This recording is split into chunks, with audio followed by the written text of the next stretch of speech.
안녕하세요. 저는 중학생 딸 하나, 초등학생 아들 하나를 두고 있는 40대의 평범한 여성 사연자입니다.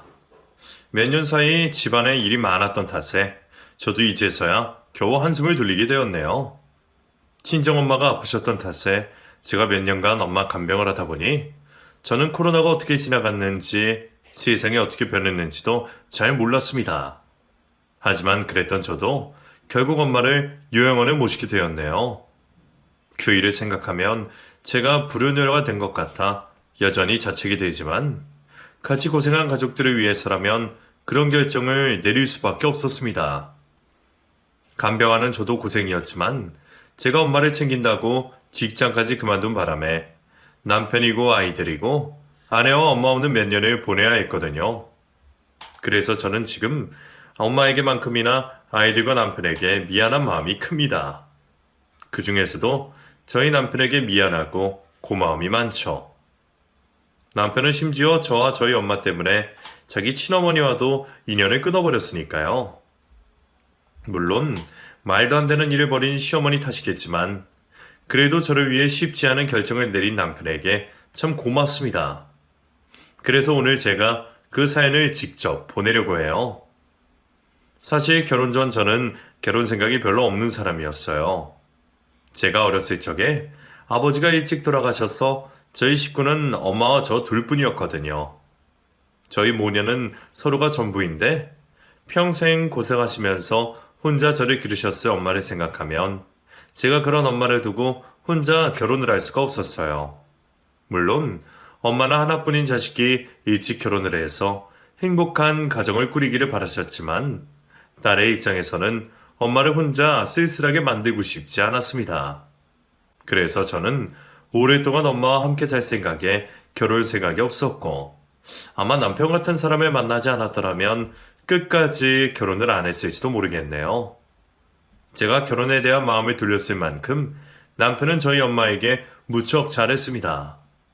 저희가 연애하던 시절부터 저희 엄마에게 친아들 만큼이나 잘하던 사람이었어요.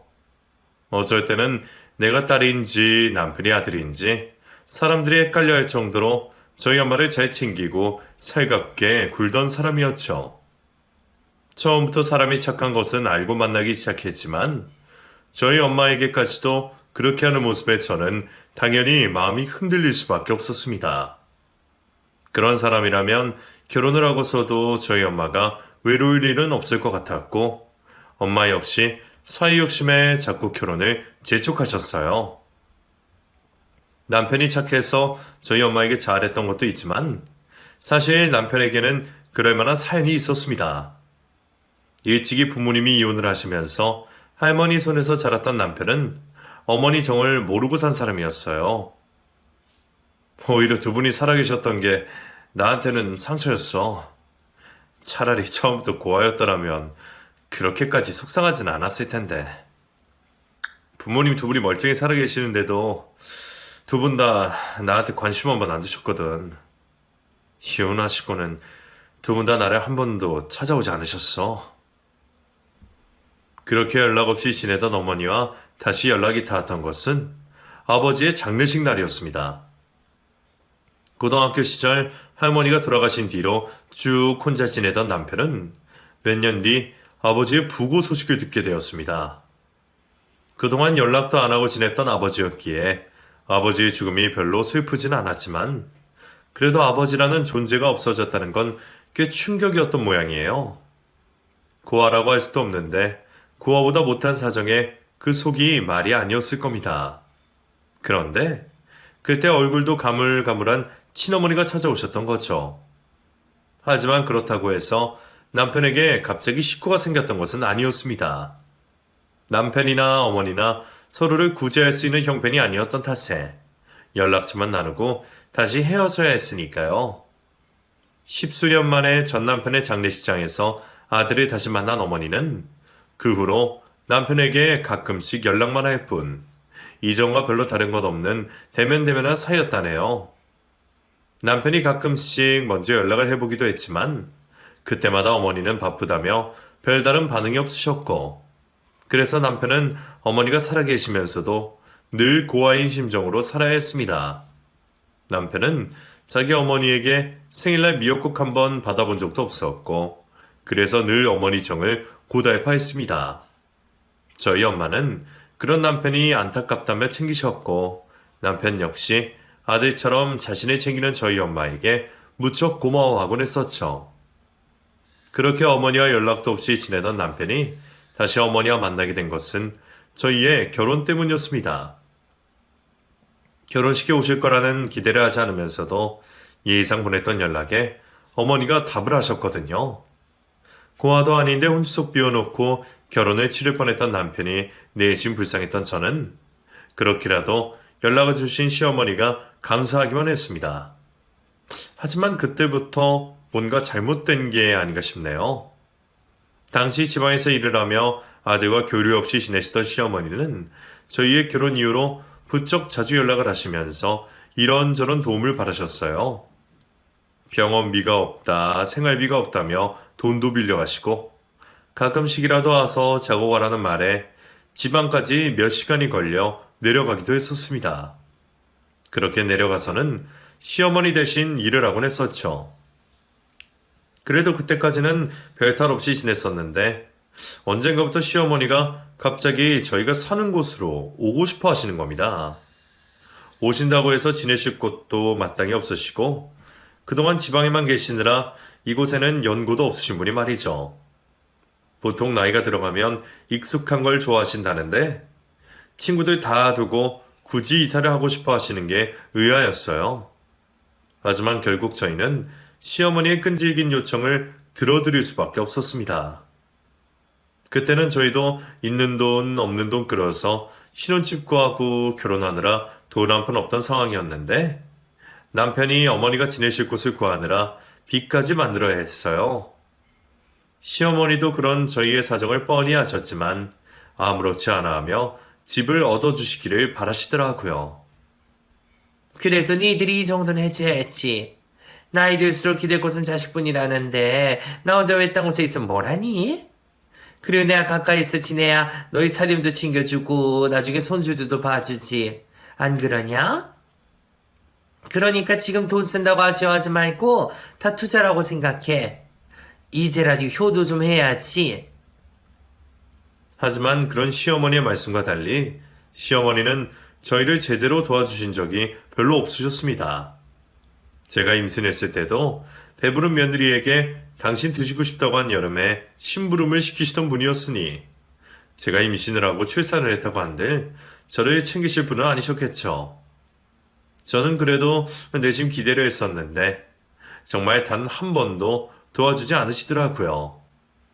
오히려 가까이 지낸 뒤로는 오며 가며 저를 귀찮게 하고 용돈 달라 뭐 해달라 이것저것 바라시는 게 많아서 더 힘들기만 했습니다. 반면에 저희 친정엄마는 제가 힘들 때마다 도와주시고 맞벌이하는 저희 부부 대신 아이들까지 키워주셨죠. 남편도 그런 상황을 알고 있었고 자기 어머니에게 서운한 만큼 장모님에게 죄송스러워했지만 그렇다고 저희가 시어머니를 매몰차게 대할 수는 없었습니다. 시어머니가 얄밉게 하시고 섭섭하게 하신다고 해서 남편이 어머니에 대한 애정이 없었던 건 아니었어요. 오히려 평생 어머니 사랑을 받지 못해서 그런지 서운하게 하는 어머니라도 있는 걸 좋아하는 듯 했죠. 제가 보기에는 시어머니가 대단히 챙기는 것 같지도 않은데 별것도 아닌 걸 받고는 엄마가 자기를 챙겨줬다고 좋아하는 남편을 보면 사랑을 갈구하는 남편이 참 불쌍했습니다. 그래서 저도 시어머니에게 속상한 일이 있어도 웬만하면 참으려 노력했어요.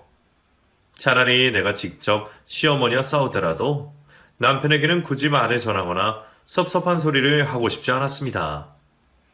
안 그래도 친정에는 도움만 받고 시댁에는 도움만 주는 걸 뻔히 알고서 제게 미안해하고 면목 없어 하던 남편이었기에 착한 남편에게 괜한 눈치를 주고 싶지 않았거든요. 시어머니가 아무리 그렇게 하셨어도 남편은 누구보다 착한 100점짜리 남편이었기에 그런 남편을 사랑하던 저는 제가 오히려 남편의 어머니에게 잘하려 노력하는 수밖에 없었습니다. 그나마 그런 노력 덕분이었는지 결혼생활 10여 년 동안 시어머니와 크게 문제가 있는 일은 별로 없었습니다. 시어머니가 가끔 짜증나기는 해도 저도 여유가 생겼던지 이제는 웬만한 일에는 그러려니 할 정도가 되었으니까요. 물론 시어머니 비위 맞추고 용돈 챙겨드리느라 힘이 들기는 했지만 저도 며느리로서 자식된 도리로 그 정도는 문제 없었습니다. 그렇게 결혼 생활을 잘 유지하며 그 사이 남편과 저는 예쁜 아이를 둘이나 낳고 아이들도 잘 커준 덕에 행복한 나날을 보내고 있었죠. 이제 나도 중년이 되었고 더 걱정할 일은 없을 거라 생각했습니다. 그런데 어느 날부터 엄마의 상태가 이상해지기 시작했어요. 엄마, 나 왔어. 아직 장을 안 봤지? 밥 먼저 먹고 같이 보러 가자. 아니면 나가서 뭐 좀 사 먹을까? 어머, 네가 웬일이야? 오늘 출근 안 했어? 장은 무슨 장? 너 무슨 일 있니? 엄마, 무슨 소리 하는 거야? 제사상 준비하려면 장부터 봐야지. 뭐야, 오늘 며칠인지 까먹었어? 어? 제사라니, 누구 제사 말하는 거야? 엄마, 정말 기억이 안 나는 거야? 오늘 아버지 기일이잖아. 살아생전 아버지에게 못해주신 게 너무 많다며 아버지 기일은 무슨 일이 있어도 절대로 잊으신 적 없던 엄마가 아버지 기일을 까맣게 잊으셨어요. 바로 어제까지도 이야기를 하고 아버지 기일을 같이 준비하셨던 엄마가 오늘이 무슨 날인지도 모르고 심지어 제 생일보다도 중요하게 생각하시던 아버지 기일을 잊었다는 게 제게는 적지 않은 충격이었습니다. 그리고 그제서야 저는 엄마에게 문제가 생겼다는 걸 확실히 인지할 수밖에 없었어요. 그동안 종종 작은 물건들을 잃어버리시거나 깜빡깜빡 하시는 일들이 있었지만 저 역시도 나이가 먹어가며 예사일이 아니었기에 엄마도 그저 나이가 드셔서 그러시는 줄만 알았어요. 그런데 절대 잊지 않으실 줄 알았던 것마저 잊으시는 엄마의 모습에 저는 엄마를 끌고 병원으로 달려갈 수밖에 없었습니다. 엄마, 나랑 병원 좀 가보자. 당장! 병원은 무슨, 엄마가 잠깐 깜빡한 거라 그랬잖아. 엄마 아무렇지 않다니까 그래. 그래도, 혹시 모르잖아. 병원 가서 검사도 좀 받고 해보자. 왜 자꾸 병원 안 가겠다고 그러는 거야? 너 설마, 엄마가 뭐 치매니 뭐니 그런 거라고 생각하는 거야? 엄마 아직 멀쩡해. 돈 계산도 잘하고 집도 잘 찾는데 뭐가 문제라는 거야? 저도 아니라고 믿고 싶었어요. 아직 칠순도 안 된 나이에 치매라는 건 상상도 하고 싶지 않았습니다. 엄마 역시 치매라는 말을 꺼내기도 두려우신 건지 자꾸만 병원 가기를 꺼려 하셨죠. 결국 저는 엄마와 싸워가면서 억지로 엄마를 데려갈 수밖에 없었어요. 그러고 보면 성격이 예민해지고 짜증스러워지는 것도 치매 증상의 일종이라는데 몇 년 사이에 전에 없이 부쩍 짜증스러워진 엄마를 보면서도 저는 엄마가 나이가 드셔서 고집이 세지신가로만 생각하고 있었습니다. 엄마의 짜증과 고집으로 자주 싸우는 일이 생길 때마다 저는 엄마가 아플 거라는 생각은 전혀 해보지도 못하고 엄마가 왜 저러시나 화만 내고 있었네요. 뒤늦게서야 하나하나 들어맞는 증상에 저는 불안에 떨며 병원으로 엄마를 모실 수밖에 없었어요. 그리고 엄마는 결국 치매 판정을 받게 되셨죠. 증상이 보여 찾아갔더니 이미 치매 초기는 넘어섰다는 말이 황당하기만 했습니다. 우리 엄마가 치매라는 것도 믿어지지 않는데 그걸 딸인 제가 모르고 있었다는 게 어이가 없었죠. 남들은 다 몰랐다고 해도 딸인 저는 알아차렸어야 하는데 제가 그동안 엄마에게 너무 무심했던지 엄마의 상태를 방치해서 상황을 악화시킨 것만 같았습니다. 치매 진단을 받고 충격이 크셨는지 병원에 다녀와 한동안 멍하게 계신 엄마를 보면서 저도 잠을 이룰 수가 없었어요. 아직은 혼자 계셔도 괜찮다고 하지만 언제 어떻게 급속도로 나빠질지 모른다는 얘기에 저는 앞으로의 일이 막막하기만 했습니다. 남편 역시 친정엄마의 치매 소식에 큰 충격을 받은 듯 했어요. 장모님이 치매시라고? 장모님 아직 칠순잔치도 안 하셨잖아. 그런데 치매라니 이게 무슨... 그러게. 우리 엄마 아직 살 날이 창창하신데 치매가 말이 돼? 그동안 평생 엄마한테 받기만 하고 고생만 시키다가 나도 이제 겨우 딸 노릇 제대로 해보겠다 생각했더니 이제는 엄마가 아프대. 나 이제 어떻게 하면 좋아?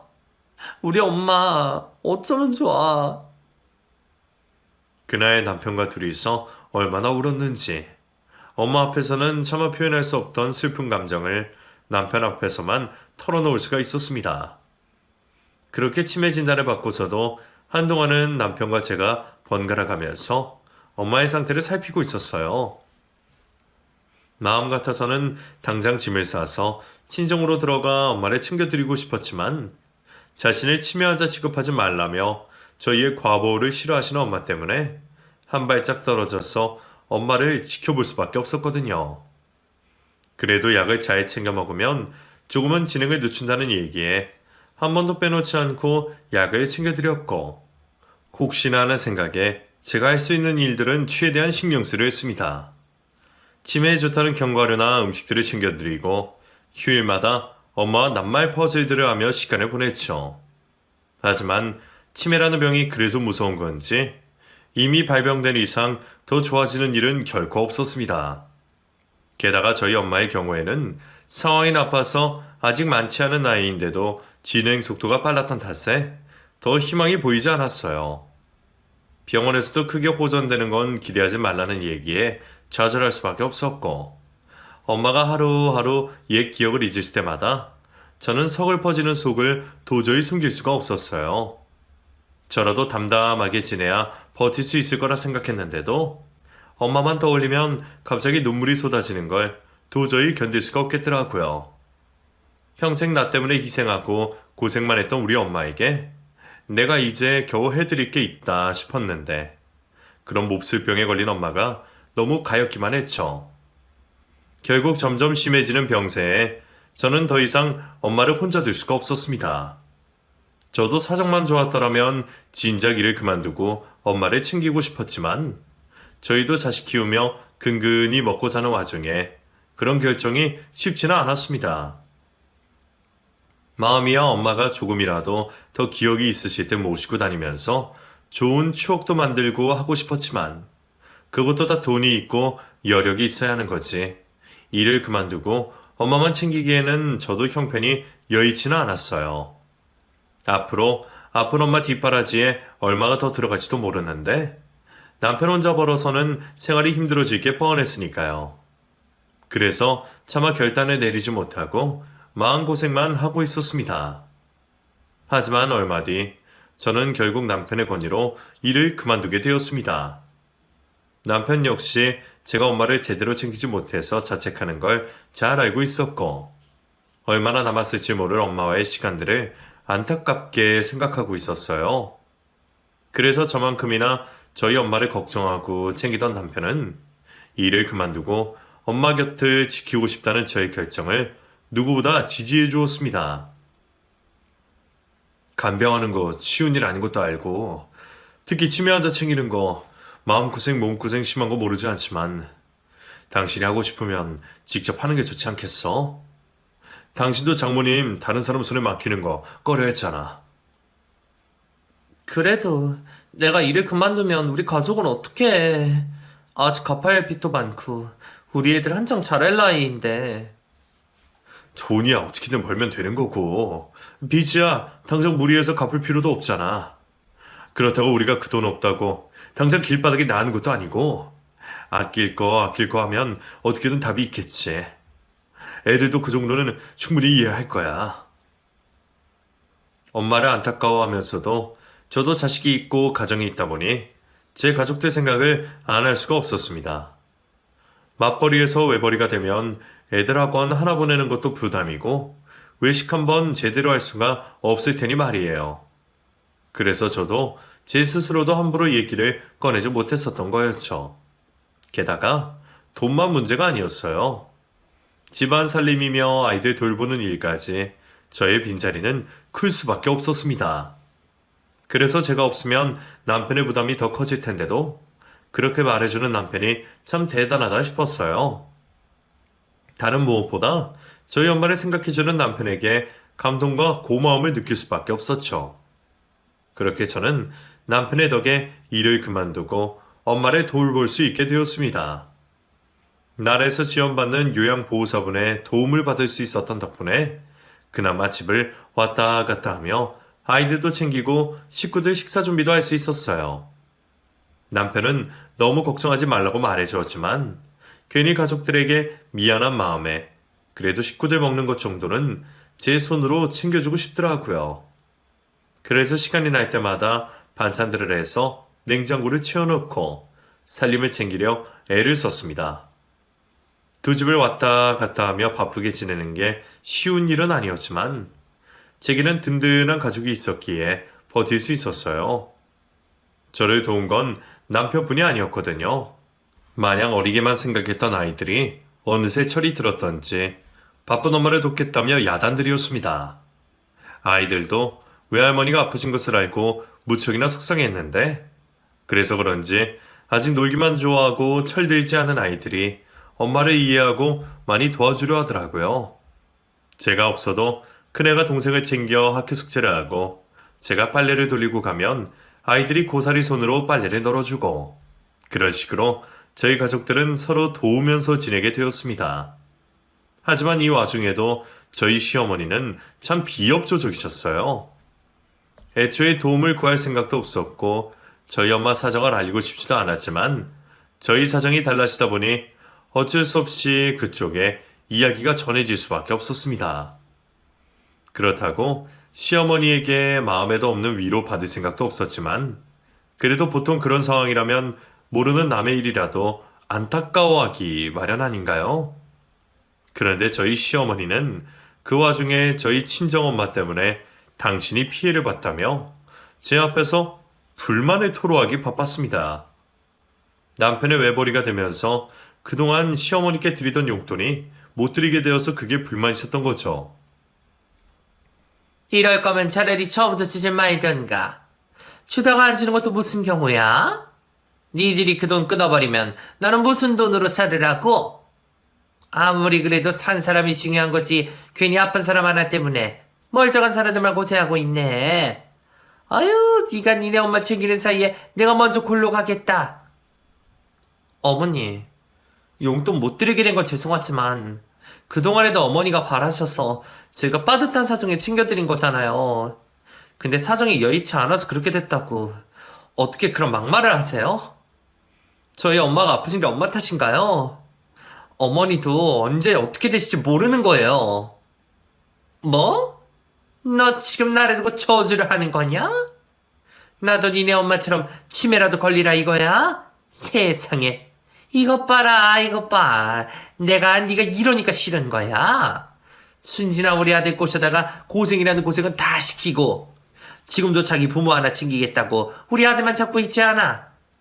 이래서 남자는 여자를 잘 만나야 하는 건데. 어떻게 아픈 사람을 두고 그런 소리를 할 수 있구나 싶어서 화가 난 제가 저도 도저히 참지 못하고 한마디를 했다가 시어머니와 대판 싸우게 되었네요. 자기가 먼저 잘못한 건 생각도 안 하고 저더러 대들었다고 난리치는 시어머니가 기가 막혔습니다.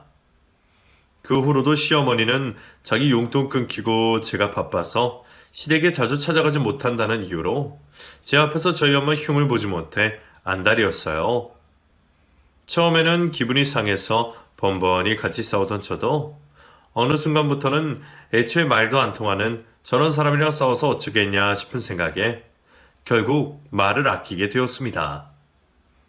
어차피 안 변할 사람이니까 그냥 한 귀로 듣고 한 귀로 흘리자며 무시를 한 게 되었던 거죠. 그게 정답이었던 건지 오히려 제가 대꾸도 안 하고 반응이 없으니 자기가 흥이 나지 않는 건지 시어머니도 언젠가부터는 더 이상 말 없이 잠잠하기 시작했습니다. 그런데 그런 시어머니가 이번에는 또 무슨 꿍꿍이인지 갑자기 저를 도와주겠다고 하시는 거예요. 제가 아이들 일이나 볼 일이 생겨서 어쩔 수 없이 자리를 비워야 할 때에는 요양보호사가 오셔서 엄마를 봐주고 하시는데 저는 괜히 신경이 쓰여서 제대로 마음을 놓지 못했었어요. 좋은 요양보호사분들이 훨씬 많으시겠지만 그래도 세상에는 워낙 별별 일들이 다 있기에 아무래도 엄마가 남과 단 둘이 있는 건 걱정이 되더라고요. 그 얘기를 시어머니도 하시고는 제가 필요할 때마다 시어머니가 오셔서 도와주시겠다는 겁니다. 내가 기력이 좀 더 있었더라면 직접 챙기고 해주면 좋겠지만 나도 여기저기 아픈 거 너 잘 알지 않니? 어차피 일하는 사람 온다니까 나는 옆에서 감시만 하고 있으면 되는 거 아니냐? 내가 집에 있어주면 네가 나가서 마음 편히 일 보고 올 수 있지 않겠니? 어머니가 저를 도와주시겠다고요? 왜요? 왜는 또 무슨 왜야? 시킬끼리 돕는 게 당연한 거지. 나라고 뭐 사돈 걱정이 하나도 안 되는 줄 아니? 나야말로 사돈이 그렇게 된 게 너무 가슴 아프고 속상한 사람이다. 나중에 같이 늙어갈 사이인데 혼자 그렇게 돼서 얼마나 안타까운지 말이야. 갑자기 무슨 작정이신지는 모르겠지만 일정까지만 해도 우리 엄마가 아파서 자기가 용돈도 못 받게 되었다며 불평하던 시어머니가 저희 엄마를 돕겠다고 나오셨어요.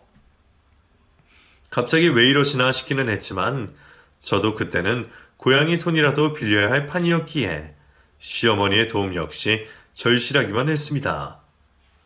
어차피 시어머니가 거기서 해주실 건 없을 테고 그냥 한 집에 계시면서 별일 없는지 봐주시기만 해도 마음이 놓일 것 같더라고요. 그렇게 해서 제가 가끔 자리를 비울 때마다 한 달에 두세 번 정도 시어머니가 요양보호사분과 함께 저희 엄마를 돌봐주게 되셨어요. 자기밖에 모르는 줄 알았던 시어머니가 제 걱정을 해주시는 게 감사해서 시어머니의 마음에 꽤 감동했던 제 생각은 얼마 가지 못해 완전히 사라지고 말았습니다. 제가 부탁한 적도 없었는데 먼저 돕겠다고 하신 분이 오셔서는 가만히 계시지도 않고 사람 속을 또 뒤집으셨거든요. 처음 몇 번 시어머니에게 부탁을 드렸을 때에는 다행히 별일이 없었어요. 애초에 제가 불안해서 길게 자리를 비우지도 않았고 엄마도 그때는 상태가 꽤 좋으셨거든요. 그런데 그렇게 저희 친정집에 한 번, 두 번 드나드실수록 자꾸 저희 엄마 물건을 자기 것처럼 생각하시면서 주인 행세를 하시더라고요. 어떻게 알고 찾았는지 몸에 좋다는 건 다 찾아서 먹고는 입맛 없으시다는 엄마 구워드리려고 조금 사둔 한우를 말도 없이 혼자 다 드시고 가셨더라고요. 저희 엄마는 집에 그런 게 있는지도 모르시고 말도 못하고 가만히 계셨을 텐데 그런 환자 목까지 남기지도 않고 싹싹 비우는 시어머니가 참 대단하다 싶었습니다. 놀러 온 것도 아니고 환자를 돌보러 온다는 사람이 말이에요. 게다가 무슨 욕심이 그렇게 많은지 자꾸 저희 친정집과 시어머니 집을 비교하며 불평을 하셨어요. 너희 엄마는 이렇게 좋은 데서 지냈는데 나는 그동안 그런 좁은 집에서 살게 한 거냐? 네가 날 싫어하는 건 알고 있었지만 어른을 이런 식으로 차별하면 안 되는 거야. 그동안 나한테는 돈 없다고 용돈도 겨우 줘놓고 너희 엄마는 이렇게 잘 먹고 잘 살고 있었니? 이게 제가 해드린 집인가요? 엄마가 열심히 벌어서 사신 집을 가지고 왜 저희한테 섭섭해하세요? 오히려 저희는 그동안 어머니한테만 용돈 드렸지 저희 엄마한테는 드려본 적도 없어요. 애들 봐주시는 거 감사해서라도 챙겨드리고 싶은데 드리면 오히려 저희한테 배로 돌려주신다고요. 그걸 차별이라 말하는 시어머니가 참 기가 막혔습니다. 저희 엄마가 노력해서 얻으신 것마저 탐이 나시는 건지 괜한 욕심을 부리고 계셨어요. 치매 엄마가 혹시 물건을 잃어버리실까 싶어서 집안의 중요한 것들은 진작에 저희 집으로 옮겨놔서 망정이었지. 귀중품들이 있었더라면 혹시 그것마저 손대시지는 않았을까 싶은 생각이 들더라고요. 결국 시어머니한테는 못 맡기겠다며 더는 시어머니의 도움을 받지 않기로 했습니다. 시어머니를 믿느니 차라리 생판남인 요양보호사를 더 믿겠더라고요. 그렇게 저 혼자 엄마를 챙긴 지 3년이라는 시간이 지났고 그 사이 엄마의 상태는 점점 더 안 좋았습니다. 퇴사까지 하면서 엄마를 챙길 때에는 내가 직접 돌보면 금방 좋아지실 거라 생각했는데 제 정성이 부족했던 건지 엄마는 시간이 흐를수록 점점 더 기억을 잃고 상태가 나빠지기만 하셨어요. 이제는 제 얼굴도 기억하지 못하는 날이 더 많아지고 혼자서는 아무것도 못하실 정도가 되었습니다.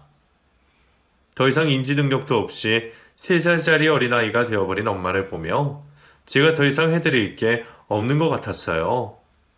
차라리 저 혼자 힘든 일이었더라면 몇 년이 더 버텼을지도 모르겠습니다.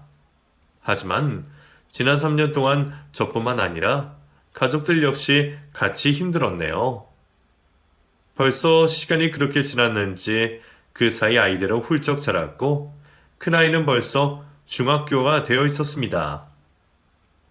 한창 예민할 사춘기 시기에 엄마가 곁에 있어주지도 못하고 아이가 크고 작은 일들을 겪을 때마다 제가 제일 먼저 축하해주지 못했어요. 아이들도 이해는 하고 있었지만 아직 한창 응석 부릴 나이에 참기만 하는 게 쉽지 않았을 겁니다. 남편 역시 벌써 몇 년째 혼자 외벌이를 하며 참 많이 고생을 했었어요. 아이들 학원비라도 벌겠다고 밤에는 대리운전까지 하고 정말 고생이 많았을 겁니다. 그런데도 저한테 귀찮다는 내색 한번 하지 않은 사람이었죠. 남편이야 원래 착한 사람이니 제가 평생 엄마를 모시겠다고 해도 그러라고 할 사람이었지만 이제는 제가 더 버틸 수 없을 것 같았어요. 시어머니의 야속한 말처럼 제가 괜히 효녀가 되겠다는 고집 때문에 다른 식구들 전부 고생시키는 게 아닌가 싶은 생각을 지울 수가 없었거든요. 결국 저는 요양병원을 알아보게 되었고 엄마를 요양원에 모시며 피눈물을 흘릴 수밖에 없었습니다. 더 이상 저를 알아보지도 못하시는 엄마가 그곳에서 딸을 찾으시면 어쩌나 걱정되고 힘들었지만 저도 버티기 힘들었는지 그런 결정을 내리고 말았습니다. 예전에는 아픈 부모 요양원에 보내는 자식들이 참 무심하다 생각했었는데 막상 제가 같은 상황이 되고 보니 제 생각이 얼마나 짧았는지 알겠더라고요. 긴 병에 효자 없다는 말이 왜 있는 건지 저도 충분히 알 것 같았습니다. 그래도 매주 찾아가 뵐 생각에 집에서 최대한 가까운 곳으로 모셨지만 그렇다고 해서 제 죄책감이 사라질 것 같진 않았습니다. 엄마를 병원에 모시던 날, 저는 엄마의 치매 진단을 들었던 그날처럼 남편을 붙잡고 한참을 울었습니다. 우리 엄마가 모르는 사람들 사이에서 외롭게 지낼 거라는 생각만 하면 가슴이 미어지는 기분이었어요. 남편은 그런 저를 이해하고 위로해 주었지만 그날만큼은 남편의 위로도 통하지 않는 듯 했네요. 병원으로 셋이 갔다가 둘이 나오게 된 저희는 잠시 친정집에 들렀다 가기로 했습니다. 혹시 미처 챙기지 못한 엄마의 물건이 있나 확인도 하고 당분간 비어져 있을 집을 단속할 겸 해서 말이죠. 친정엄마가 안 계실 친정집으로 가려니 정말 마음이 무거웠어요.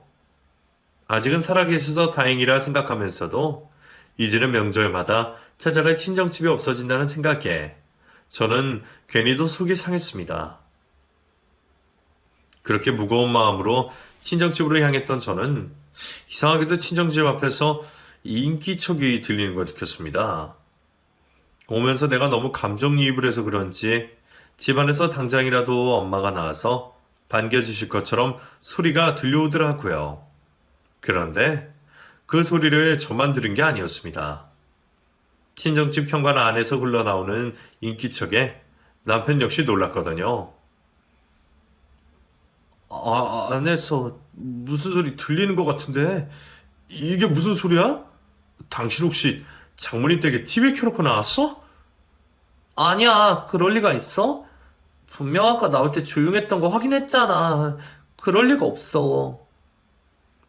저와 남편은 걱정되는 마음으로 번호키를 누를 수밖에 없었습니다. 그렇게 문을 열고 들어간 곳에서는 놀랍게도 저희 시어머니가 계셨습니다. 언제 가져오셨는지 잔뜩 쌓이는 이삿짐 박스들 사이에 앉아 계셨죠. 어머니가 왜 여기 계세요? 아니, 이 짐들은 다 뭐고요? 나 여기 이사 왔지? 예? 그게 무슨 말이세요? 이사를 오셨다뇨? 저한테 말도 없이요? 엄마, 이게 지금 무슨 상황이에요? 진짜 이사를 하신 거예요? 장모님 집에요? 아니, 여기 어떻게 들어오셨어요? 말도 안 하고 이렇게 하시면 어떡해요? 너무 당당하게 앉아 계시는 모습에 저는 혹시 남편이 비밀번호를 알려드렸나 싶어 의심하기도 했지만 저보다도 당황스러워하는 남편은 정말로 아무것도 모르고 있는 듯 했습니다. 아유, 비밀번호에 진짜 알고 있었지. 같은 식구 집인데 뭐 어떠냐? 니들 말씀 잘 왔네. 온 김에 같이 짐 좀 풀자. 나 혼자 하려니 딱 죽겠더만. 니들 있으니 금방 하겠네. 그게 무슨 말씀이세요? 저희 엄마 안 계시다고 어머니 마음대로 이런 게 말이 돼요? 지냈던 집은 어쩌고 남의 집에 와서 이러세요? 내가 전에도 말했잖아. 그 집은 좁아서 뭘 할 수가 없다니까. 어차피 그리고 너희 엄마 요양원 가서 이제 빈집 아니냐. 그래서 앞으로 내가 여기서 살려고 들어왔지. 어머니, 저한테 진짜 왜 이러세요? 아우, 왜 또 소리를 질러? 네 애미 죽으면 이 집도 어차피 내 건데. 전에 도와준다는 핑계로 친정집에 몇 번 오고 가면서 비밀번호를 알고 있었던 건지 시몬은 뻔뻔하게도 그 집이 이제 자기 집이라고 이사를 왔다고 말을 하고 있었습니다. 아무리 빈집이라 그래도 소유자가 멀쩡히 살아있는 집에 말이에요.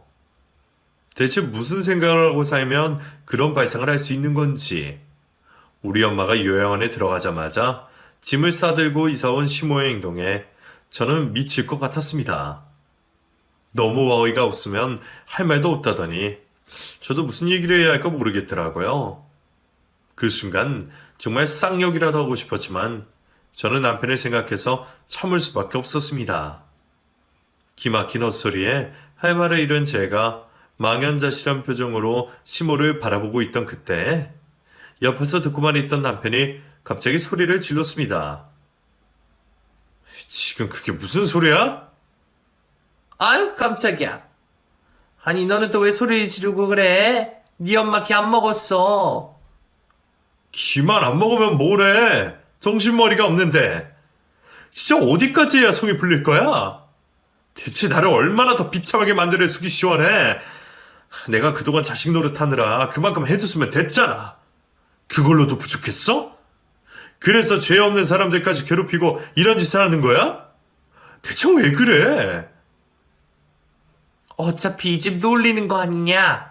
언제 죽을지도 모르는 양반 없는 사이에 내가 빈집에서 좀 지내겠다는데 그게 그렇게 못마땅하니? 엄마가 사람이야? 아프신 분 두고 그런 욕심이나 부리고 싶어? 장모님이 나한테 얼마나 잘해주셨는데 그 은혜를 갚아드리지는 못할 망정 이딴 짓을 하고 있어. 장모님이 치매 걸려서 정신이 없으시다고 무시하는 거야? 엄마는 아직 멀쩡하다고 그러나 본데 자만하지 마. 계속 그런 식으로 살면 엄마 말년도 편하지는 않을 거야. 내가 꼭 그렇게 만들 거거든. 자식한테 부모가 필요할 때는 나 몰라라 하더니 다 늙어서 기댈 필요하니까 나한테 들러붙은 거 아니야? 뭐? 너 지금 뭐라고 짓거리는 거야? 이놈이 낳아주는 애도 모르고 지 엄마한테 헛소리 하고 있어. 그래, 낳아준 은혜 있지.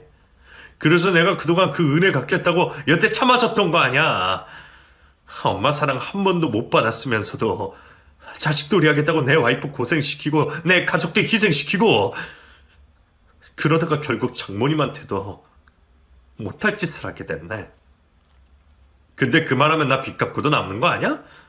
그래도 십몇 년 동안 내 덕에 편히 먹고 살았잖아. 그 정도면 낳아준 빚은 충분히 갚은 것 같아. 그러니까 이제 우리 안 보고 살자. 당신 같은 엄마 필요 없으니까 나 고아할게 그냥. 거의 울부짖듯 내지르는 남편의 고함에 얼마나 많은 슬픔과 분통함이 묻어나오던지 저는 그런 남편을 차마 말릴 수가 없었습니다. 그래서 남편이 끝까지 말을 하게 그냥 둘 수밖에 없었죠. 남편은 기어이 시어머니와 인연을 끊겠다고 결정했습니다. 그동안 시어머니가 모진 짓을 해도 낳아준 엄마라는 이유로 외면하지 못했던 남편이 자신에게 잘해주셨던 장모님에 대한 죄송함에 결국 천륜을 끊어버리고 말았네요. 시몬은 남편이 잠깐 화를 내고 말 거라 생각했는지 별스럽지 않게 여겼지만 시몬은 자기 아들을 잘 모르겠지만 저희 남편은 한다면 하는 사람이었습니다. 남편은 연을 끊자고 말했던 다음날 남편이 보증금을 얻어 주어서 구해줬던 시모가 원래 살던 그 집을 빼버렸고 아직 저희 친정집에 머물고 있는 시모에게 당장 용달차를 불러 짐을 빼게 했습니다. 못 나간다고 버티는 시모를 경찰까지 불러서 무단 침입으로 신고를 하자 그제서야 마지못해 나가게 되었죠. 그렇게 나가서 원래 살던 집으로 간 시모는 그제서야 자기가 살던 집마저 비어있다는 사실에 깜짝 놀라고 말았습니다. 시몬은 그제서야 아들의 기분을 맞추려 마음에도 없는 사과를 했지만 남편은 더 이상 시모에게 휘둘리지 않았어요. 남편은 대신 결제하고 있던 시모의 통신비며 보험금까지 시모에 대한 지원을 전부 끊어버렸고 자꾸 걸려오는 전화에 전화번호까지 바꿔버렸습니다. 그리고는 시모가 찾아와서 난리 피우기 전에 이사를 가버릴 거라며 저희 집까지 내놨어요. 경찰에 신고하겠다고 협박한 것 때문인지 시모가 집으로 찾아오진 않았지만 저는 남편의 결단을 위해 결국 이사를 결심하게 되었습니다. 제게도 자꾸 연락이 오고 문자를 남겼지만 그때마다 남편이 처리해준 덕분에 제가 할 일은 더 없었네요. 그리고 그 후로도 다시는 시모와 연락이 닿는 일은 없었어요. 그렇게 저희는 아나무인인 시모에게서 벗어났고 남편은 이제서야 평안을 얻었습니다. 나은 정으로 붙잡고 있던 친모와의 인연을 그렇게 끊어버려 힘들어할 줄 알았는데 오히려 이제서야 속이 시원하다는 남편을 보니 그나마 다행이라 생각했죠. 나는 이제 장모님밖에 없어. 처음부터 그랬어야 하는 건데 내가 미련을 떨어서 당신을 고생시켰어. 내가 평생 잘할게. 미안해 여보. 오히려 제가 더 미안해야 맞을 건데 미안하다 말하는 남편을 보며 제가 결혼은 참 잘했다는 생각을 다시 한번 하게 되었습니다. 이런 남편이 있다면 앞으로 무슨 일이 있어도 견딜 수 있지 않을까 싶네요. 그럼 제 이야기를 마치겠습니다. 감사합니다.